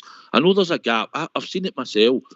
Sometimes we played the 4-1-4 or the 4-1-3, even the 4-1-4, the way he played that, when Lundstrom had the ball and he's maybe taking it off the defence, he was taking it off goals, but all our players are over the halfway line. And if we lose that ball, there's a big gap. You know, you can see it, the way we play that system. So I look at the system, and we've played that system before and we've won with it. Mm-hmm. No, we've played systems. I just look at it as, what frustrates me is we've played some decent games. That team has played decent games. We've seen it, but they're all just neighbour near it, you know. And we've got, I think, Golson, like we talk about, that's a big thing for us to have at the back. Although in that system, you might get away with a wee bit more because he's a wee bit more solid player, but I think you need more midfielders come short. So you've got to come and try and pick the ball up, and we just seem to have too many over the halfway line. So I think there's a big gap for when Lundstrom picks the ball up, like you're saying, there's a big gap there, and if we lose that ball, we're wide open in the middle of the park. And if we get it over the halfway line and we lose it, we're wide open because our teams just counter us. Because we're midfield. I can't remember who it was yesterday, Bridge. Sands and Tillman. No, but midfield, there's no scoring goals. And I think it was Albert made the point yesterday. If they're meant to be defensive mid, they ain't doing a great job because we're still losing jobs. It looked as if they were defensive midfielders only. That's what it looked like the way they were playing yesterday. They were only defensive midfielders. And okay, I know they were up there and they were having shots in among other people getting shots in, but they're not the people that should be. Well, Tillman is when he gets in there into the box a bit earlier. He's very, very good, and he scored a couple of goals for us. So Sands, he's never an attacking midfielder for me. And that's what you need. You need attacking midfielders because you're playing against a sort of 9-man back line there, basically. That's where all your good players play, Bridge, as you well know. The good players play in midfield or in the back line? No, in midfield. Attacking midfield, you know. Well, the attacking midfielders are the boys that have got the skill and the guile to bring other people in. But we don't have any. The boy Tom, what's his name, that's injured. He was starting to be a very good link man there. Mm-hmm. What's his name? Tom Lawrence. Tom Lawrence. How can you forget that after that book you bought with DH Lawrence? Oh, DH. I don't want to say too much about that.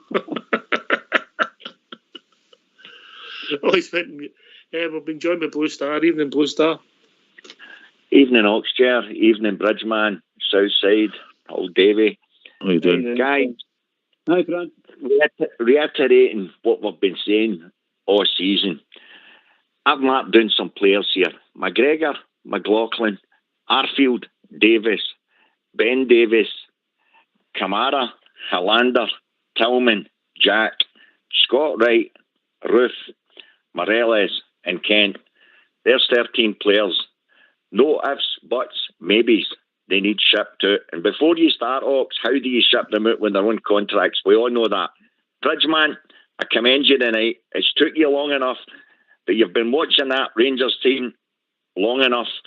It's finally hit the nail on your head.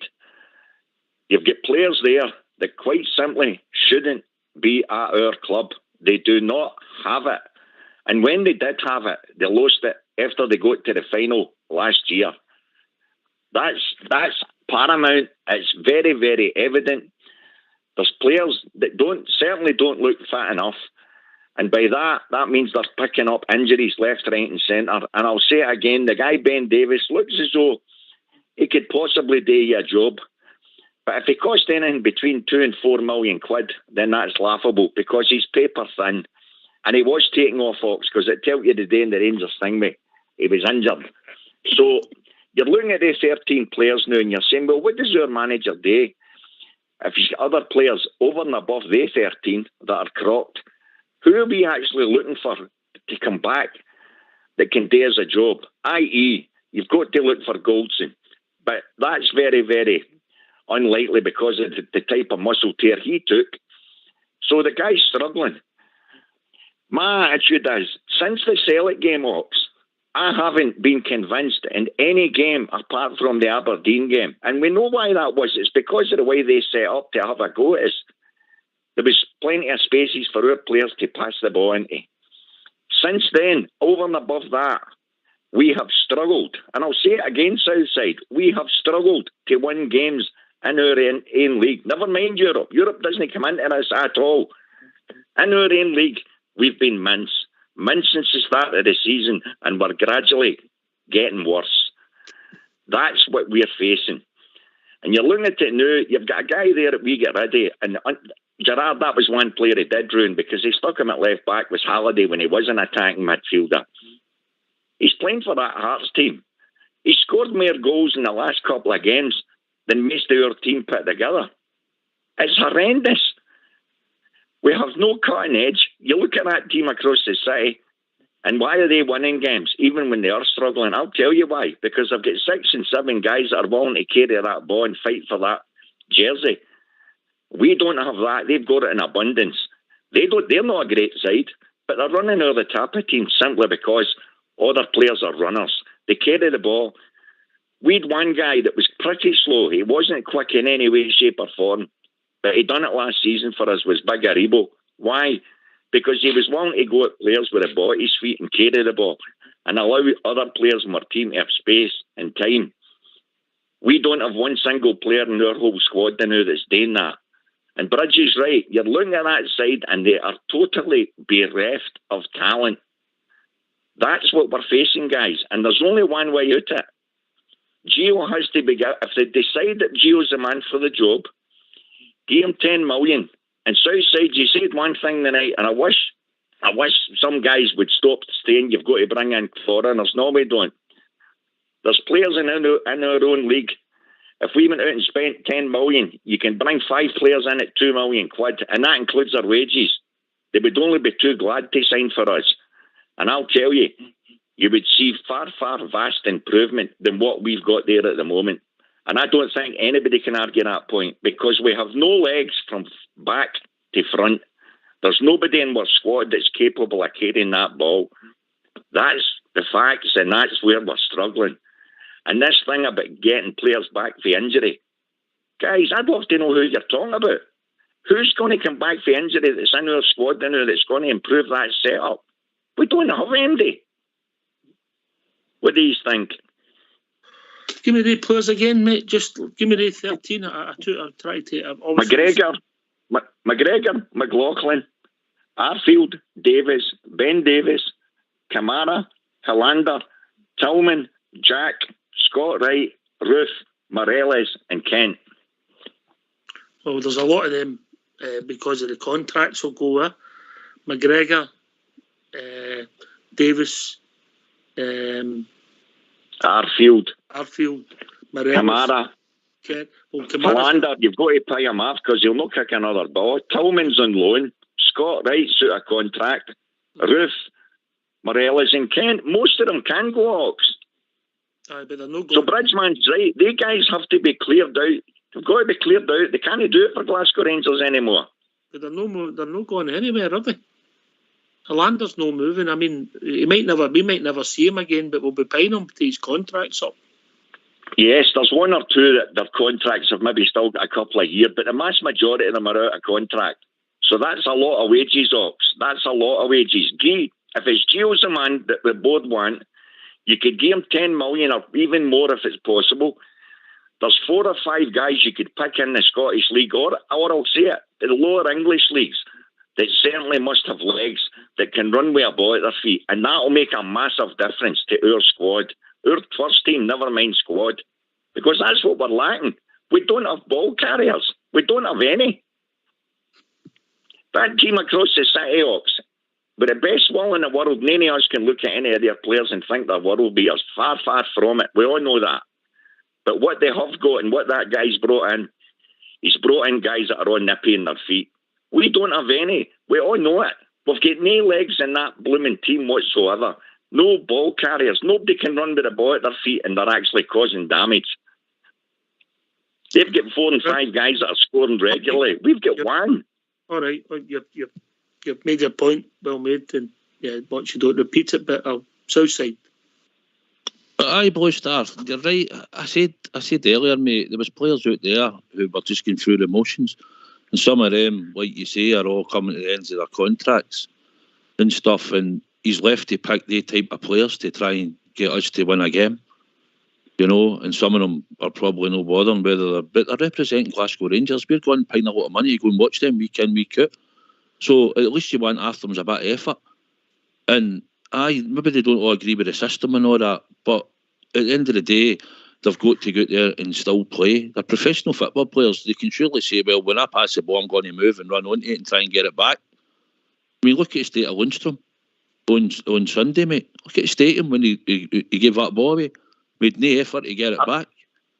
Absolutely. So he's a guy with a contract. He's a guy with a contract. So see if they're not doing that, does that fall then on to the manager? Is that what you're saying? Well, first and foremost, it falls on him, because it's shameful for what he done. No, but you'd have thought the manager would have went in and said, here you. No, and I respect my captain, although he was partly culpable for the goal. Even when Lundstrom tracked back, we didn't make very little effort to try and put a tackle in. But you'd have thought words would have been said. But I tell you, who else getting away scot-free with that one, even though you're sort of blaming Lundstrom down the park, and I'm blaming Tav for the poor. Aye, the two of them, aye. What about Ben Davis with a stupid pass? Aye, well, that's about the only one I would probably disagree with you on. I think he showed something. I know he needs to show that he can be on the park week in, week out. I agree with that. I think he's got something to show. But see, in the past, like I said earlier, I say that before. You've paid 4 million for him, and we're paid 5 million for a wee guy that said one game and 5 minutes.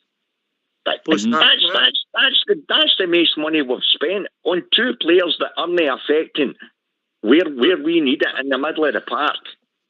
Well, see, if we were going to go for the full-back position, then we could have went, like I said earlier, we could have tried to have got Hickey or Doig, I thought. The boy at Hibs and the boy at Hearts.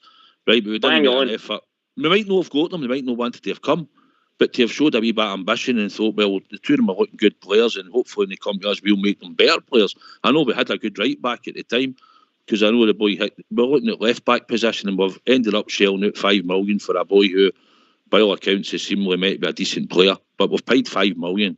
Same in attack, I thought we could have looked and tried to get somebody that scores goals in the league. I'd have took a punt on this, but that's my own opinion. I know he went out injured, so you need to wait and see how he comes back.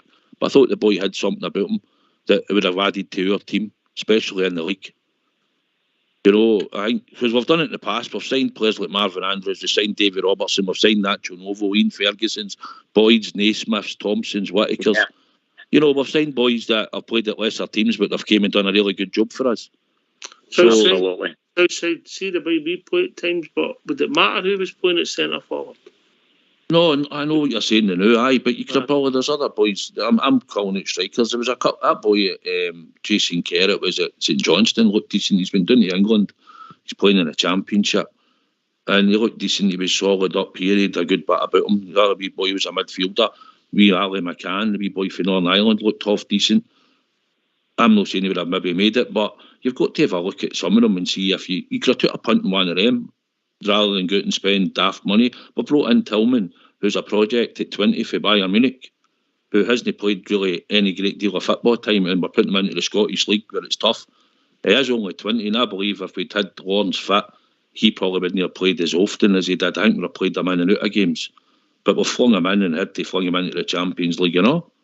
And that's just the reality. He'll be on big money. He'll be on big money too, whereas a Scottish boy wouldn't be on anything like that. And that's my point. There's Scottish guys out there that would more than do us a job. Forget Europe.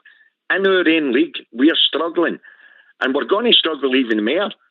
Because we're the players that we've got in our drafting like flies, guys. So it's even harder for our manager even than it was. So where do we go? We know we've got to bring players in January. We all know that. But if Gio's the man for the job, then surely to goodness the board have got to come out and say it. And Bridge is bang on the night. All the players I've mentioned, plus there's others, some way or another, they've got to get them out of the club because they're picking up wages that we don't have, that should be going to a squad of players that we can use. Hardest thing in football, every team at a certain level's got the same problem, mate. Modern football, it's, yeah. You know? Yeah, absolutely, mate. But there's bad management even for Ross Wilson, and it's right what the guys are putting on in the lobby. He wants to stand and parade his cell whenever he brought in the likes of Ramsey at £2 million. What about the guys that he's brought in that have not just been absolutely hopeless? We've not heard the heat nor tail of them. Kent and Morelos. Kent is a £7 million player with money that we don't have, quite frankly. And yet he's going to walk out that door for nothing. He's getting a game every week and he's not trying to leg guys. Let's not kid ourselves on here. It's ridiculous. It's absolutely laughable at times. And Bridge is right. That's the first I've heard Bridge being so down as what he is tonight. And you can hear it in the guy's voice because he's sitting there week after week watching it. They're absolutely dreadful. They're dreadful. I think you've got to realise that Bridge lost a fiver a day. He's having to part with money. Southside, you were right as well. That clip that's been plastered everywhere when you see the fan berating Tav after the game. By the way, the guy was quite logistic in his speech. He wasn't rude to him or anything else, and everything Correct. He said was, Tav, you're our captain, and you didn't even come out and clap us. The guy's right. Mm-hmm. You were right in what you said. He's our captain of our club. Win, lose or draw. They've got to appreciate that's the fans that are paying their good money to pay their wages, and they're all running up a tunnel. It's absolutely disgusting. Leadership comes for the man in charge, Bridgeman.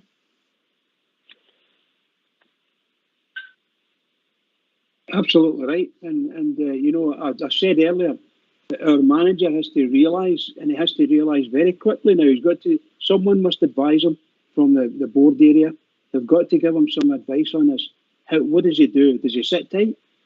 Is he going to get it? Well, he'll get a chop, won't he? I mean, the players can do all the crap they want to do, and the manager he'll be the one to go.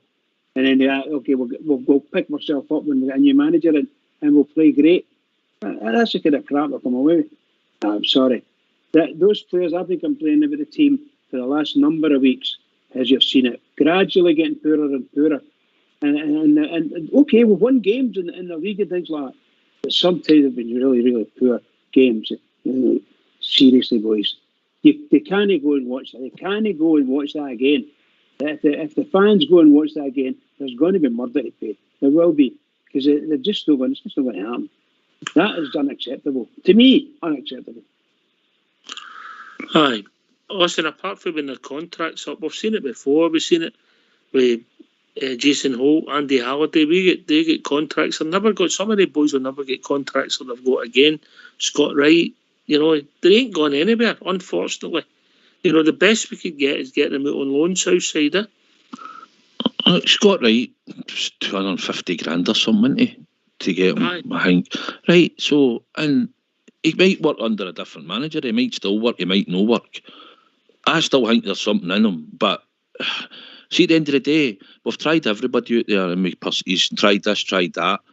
Eventually, it's going to get to the point where you'll be going, I'll just put either Matondo out in the left, because that's where he played at Schalke, so we'll try and get a tune at him, or we'll just put Sakal out there, because when he's played on the left, he's actually gave us a return.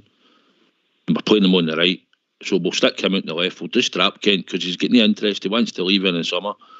And maybe January, or just sit it out. So we'll just take him out of the team, because players that are actually want to maybe play in the team are maybe thinking, well, I'm not even getting a game, and he doesn't even want to be here. He's for the off. And then you've got Alfie coming on. People are saying, "I play him up front with Cholak." Didn't work. I watched Alfie. He came in and he more or less says to Cholak, "You move out a wee bit and let me play in the middle." That's what he more or less done. No. And Alfie's never played with a partner. We've tried him with Jason Cummins. We've tried him with everybody. Defoe. Everybody's tied up there with him. He doesn't play like that, and he wants to leave and all. So, and we say, well, give him a game, because we need goals. We need play two up front. Aye, we probably do maybe think we could play two up front, but the system will be a one. It's just about getting wingers to play well, go by their men and put decent balls in the box. Now, if midfielders arriving at the edge of the box or in the box to put the ball in the net, that's what we need. And I just seen, for the first time in a long while, I'll criticise the team. You know what? I criticise the team. But for me, I just seen players out there going through the emotions on Sunday, and that disgusted me. Yeah. And that's the bit I can't take. I know, and they players will get the manager the job, and then they'll come out and then what? Usually they'll get the manager the job. Well, either that or else the board say, or Ross Wilson says, well, do you know what? We'll try and move some of these players, but we might not be able to move them in the summer. We'll just have to go with what we've got. We'll add in January and we'll clear out the deadwood that aren't willing to try. And we'll back your manager and we'll see if we can get a tune out of him next season with fresher players and players that hopefully he wants.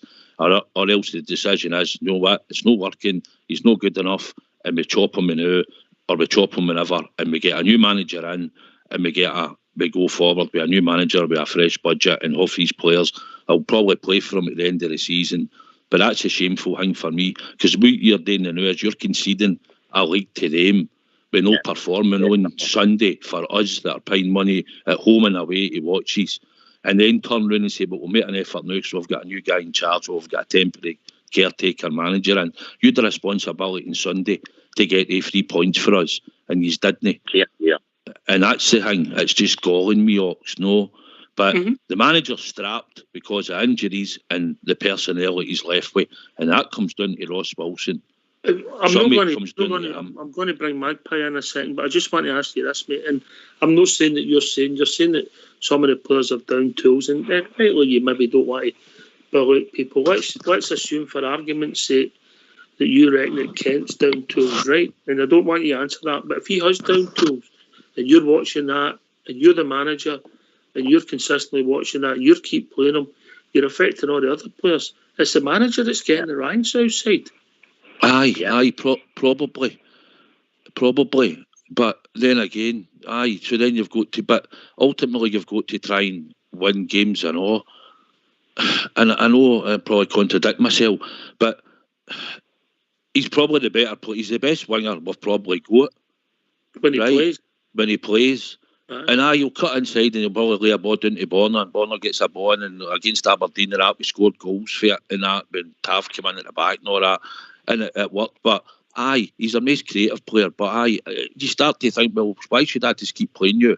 Why do I not just play somebody else? And we all say Matondo's neighbour near a Rangers jersey now, but maybe you've got to go out and give him a game and keep playing them repeatedly, or Scott Wright, and just keep playing them. Because they've signed contract. Well, I know Scott Wright's maybe up, but they've signed contract socks. But it's a frustration phase, mate. But at least go out and play for that jersey and the support. If you don't like the manager, fine. They two guys that you've mentioned, Scott Wright and Matondo, mate, they need grass. And most of the games we play in Scotland, there's more grass in the stands. Anyway, we've been joined by Magpie. Evening, Magpie. How do you, mate? Listen, obviously, I'm sorry for being late in my call, if I'm not that long in, but I expected Gio to go today, right? I wasn't going to take any pressure out of Gio, but I still think he should have went. And I was wondering if you guys know if it's true that we don't have the cash to pay him off, and that's the only reason he's here, or has he got the backing of this board? Because either way, see if they don't have the money to pay him off, mate, they're mere in deep doo-doo. And administration too, and it's a horrible thing to say, might not be that far down the corner, but he might, because... You'll see that. No, hang on a second. When you let me finish, mate, right, I'm not talking about that, right? What you're going to be relying on, we'll be stable because we'll have money to still, still compete, but we're not going to compete with Celtic.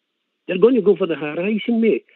This nonsense, business as usual. What's business as usual to Rangers? One league title at 11. Right, we've got a full squad to build, mate, a full team. Just right. If they're going to players to sign for 1.5 million, right? If it can't, the boy they got O'Reilly, what you call him, who's now worth 12 million. You look at the value of your squad this season compared to last season.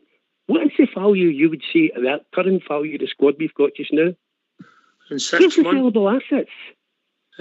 Potentially your biggest sellable asset at the moment is a boy King, only because you're buying potential. Yeah, and what they're doing to King? They're making him look Guy Ordinary, because I saw a graph today that Tavernier was up the halfway line, over the halfway line, more often than back in defence.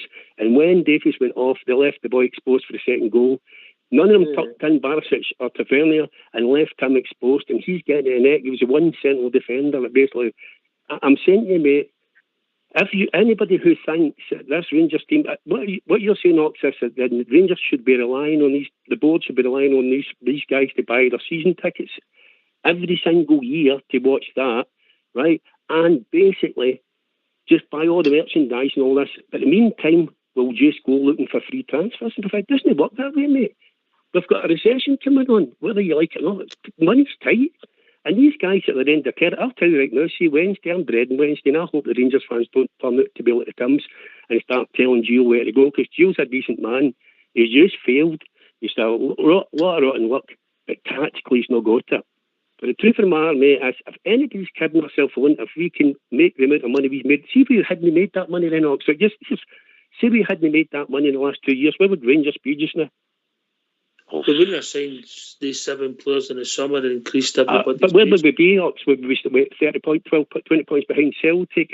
What would you expect the fans to do? Is it fair to expect fans to do? You can only take loyalty so much, mate. And the truth of the matter is, we've been the most loyal fan base in the world. We've got the best fans in the world as far as I'm concerned. But the truth of the matter, when you see, I look at a lot of these football podcasts when I'm not working and stuff like that, and there's not very many few people. I don't think there's one person, even people that supported Joe, thinks the man should be on a job today. And the fact that the board are silent about this, they need to come out and tell people. What you said was right, Ox. See if they came to start this and explained how the finances would work and tell people, they would understand. There would be no expectation. But you'd still expect them to put, and I said to Ajax game, 9 fouls. And a match they said they'd be up for. At a Champions League match, people paid money, no bookings. That's not good enough for a Rangers team, mate. I'm sorry, it's just no. There's no commitment there, mate. None. Absolutely none. And when Lundstrom stopped, he didn't even try to track back for that guy, that first goal. That was a disgrace. You make part of the problem, mate, not the solution. Well, I'm saying to you, mate, we can never say never. I never thought 2012 that would happen to us, but it did. And Magpie, you've got to separate the football for the board and all to a point. You can't, mate. How can you? How can you? 26 players have been brought in. Southside, 26 players have been brought in. And there's been 5 players that have been successful, 6.